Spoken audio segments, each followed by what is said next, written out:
I am 83 years old, and I have spent the last few mornings just staring at the man in the mirror. It is a strange thing looking at a face you have carried for 8 decades and realizing you don't actually know the person behind the eyes. I'm sitting here in a house that is far too quiet, realizing that I lived for 60 years to please every single person who walked through my door, except for the one person who never left. The doctors don't say it in so many words, but I know I am running out of time. My heart is tired, my joints are stiff, but the heaviest thing I carry isn't my age. It's the realization that I am a stranger to myself. I've spent my life being a good son, a reliable employee, a steady husband, and a providing father. I checked every box. I followed every rule. And yet I feel like a man who spent his entire life building a beautiful house for someone else to live in, only to realize at the very end that I've been sleeping in the garden the whole time. I remember being 21. I had dreams then, though they feel like smoke now. I wanted to travel. I wanted to paint.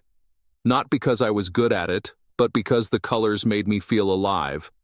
But my father told me that art was for people who didn't have bills to pay. He told me that a man's worth was measured by the weight of his paycheck and the respect of his neighbors.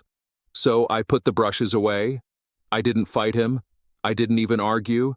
I just wanted him to be proud of me. I wanted to see that nod of approval. I got it eventually. I spent 40 years in an office under fluorescent lights that seemed to bleach the soul right out of me. I was the first one in and the last one to leave. I took the promotions I didn't want because it was what a successful man was supposed to do. I bought the suits, I joined the clubs, and I smiled at people I didn't even like. Every time I got a raise, I felt a small spark of validation, but it was like eating air. It never actually filled me up. My wife, Martha, God rest her soul, she was a good woman. But even with her, I was a performer. I became the man she expected. I was the rock. I never complained. I never shared my fears or my restlessness. I thought that being a good husband meant being a finished product, something solid and unchanging. I didn't realize that by never showing her who I actually was, I was denying her the chance to truly love me. She loved the version of me I curated for her. We spent nearly 50 years together, and I think she died without ever knowing the man who sat beside her at the dinner table. It wasn't that I was lying, it was just that I was constantly editing. I'd start to say something maybe about how trapped I felt, or how I wished we could just leave everything behind and see the world, but then I'd see the look of contentment on her face, or the way she'd talk about our stable life, and I'd swallow the words. I'd just nod and say, "Yes, dear, everything is fine." The years didn't pass in a blur. That's the lie people tell you. They pass in slow, deliberate increments. They pass in the Tuesday mornings when you wake up feeling a hollowness in your chest, but you go to work anyway. They pass in the weekend spent at parties. You don't enjoy talking about things that don't matter, just so you aren't the difficult one. You don't realize you're losing yourself. You think you're just being selfless. You think you're being mature. I remember my daughter's wedding. I was 60. I stood there watching her dance and I should have been happy.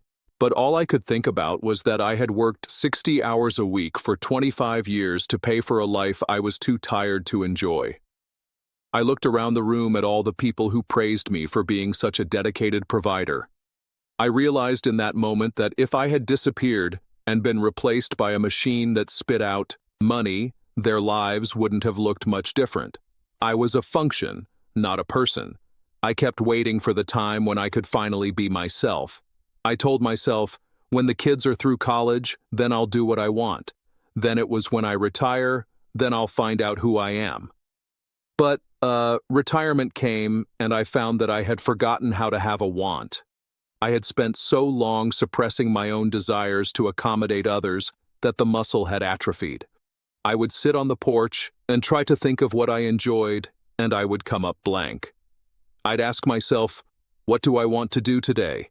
And the only answer that came back was, whatever makes the least amount of trouble for everyone else. Then Martha got sick.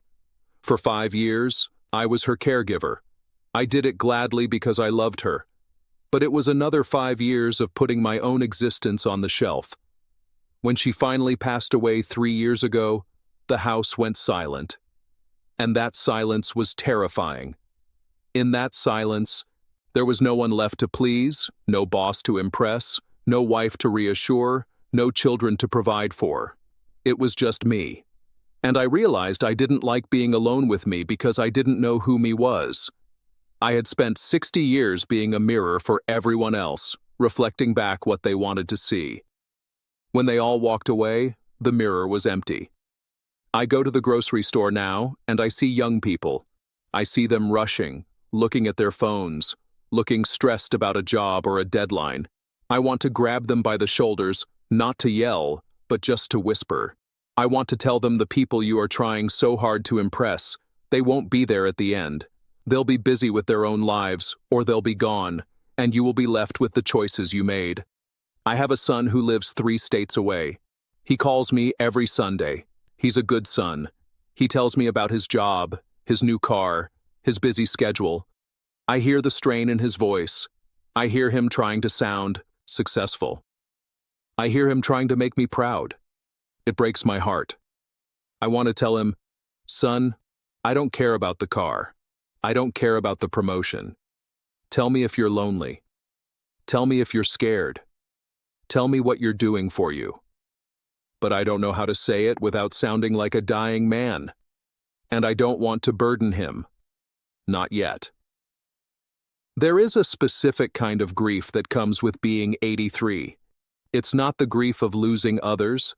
It's the grief of losing the life you could have had if you'd just been a little bit braver. I keep thinking about those paintings I never painted. I think about the trips I didn't take because I didn't want to waste the money. Now I have the money, and my legs are too weak to walk the streets of Paris. I have the time, and my eyes are too dim to see the canvas clearly. I spent my life being the good guy. But being the good guy to everyone else meant being a traitor to myself. I sacrificed my own joy on the altar of other people's comfort. And the most painful part, they didn't even ask me to. Most of the time, they wouldn't have cared if I'd taken a different path. They were too busy with their own reflections to notice I was fading away. I see myself in the mirror now, and I see the wrinkles, the age spots, the sagging skin. But more than that, I see a man who is finally painfully awake. I'm 83, and I've decided that for the time I have left, whether it's months or days, I am going to stop performing. Yesterday, I bought a set of watercolors. My hands shake and I'm not very good. The colors bleed into each other and it looks like a mess. But for the first time in 60 years, I did something just because I wanted to do it.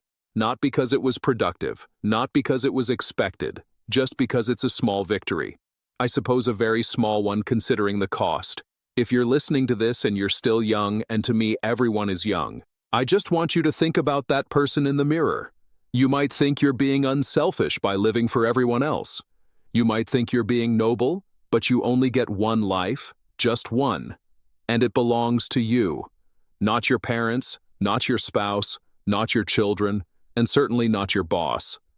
Don't wait until you're 83 to realize that you've been a guest in your own life. Don't wait until the house is empty to find out who you are.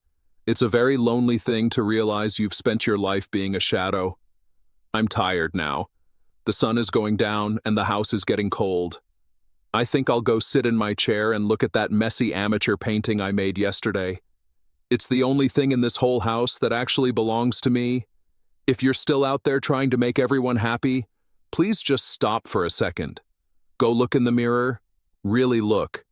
That person in there is the only one you're truly responsible for. Don't leave them. Waiting for 60 years, they might not have that much time. I don't expect this to change the world. I just needed to say it out loud before the silence takes me for good. If you've felt this way, or if you're going through it now, I hope you find the courage I didn't have. It's worth the risk of disappointing people. I promise you, it's worth it. Goodbye for now. Take care of yourself.